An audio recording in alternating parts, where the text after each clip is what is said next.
तो बच्चों अगर आपसे पूछा जाए कि find the HCF of the following numbers by prime factorization method, किसी भी नंबर का प्राइम फैक्टराइजेशन मेथड से हमें एचसीएफ निकालना हो तो हम कैसे निकालेंगे।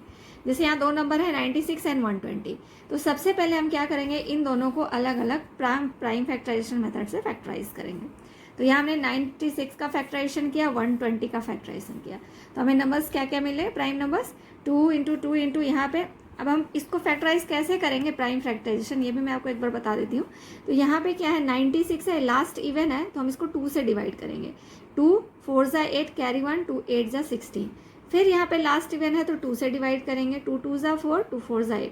फिर 2 से करेंगे, 2 12 ज़ा 12 2 ज़ा 24 होता है, 2 से 12 टाइम्स में। फिर 2 से करेंगे 2 6 जा, फिर 2 से करेंगे 3 टाइम्स में। अब 3 आ गया तो 3 1 ज़ा 3, नीचे 1 नहीं आता है तब तक हम इसको डिवाइड करते जाते हैं, और ये जो नंबर्स लेंगे वो हमेशा प्राइम नंबर्स लेंगे। ओके, इसी तरह से यहाँ पे हम 120 का भी करेंगे।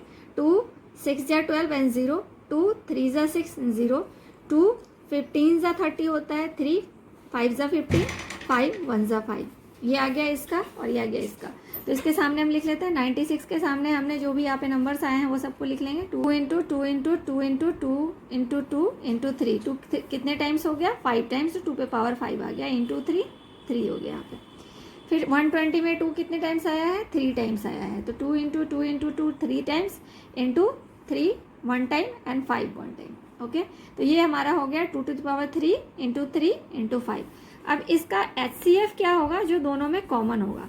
तो इसमें 2 3 3 बार 2 आया है, यहाँ भी 3 बार 2 आया है, 3 टाइम्स 2 एंड 3 टाइम्स 2, तो ये कॉमन हो गया। ठीक है, तो ये जो कॉमन आ रहा है उसको हम यहाँ एक बार लिखेंगे, यानी कि दोनों का लिखेंगे, दोनों का नहीं लिखेंगे, एक बार लिखेंगे जो दोनों में कॉमन आ रहा है, ये लिख दिया। अब इसके बाद एक 3 3 दोनों में कॉमन आ रहा है तो 3 भी लिख देंगे। अब इन सबको आपस में मल्टीप्लाई करेंगे तो हमारा 24 आएगा। तो 24 is the HCF of 96 and 120। तो जब भी इस तरह का क्वेश्चन होगा आप इसी मेथड से इसको बनाएंगे।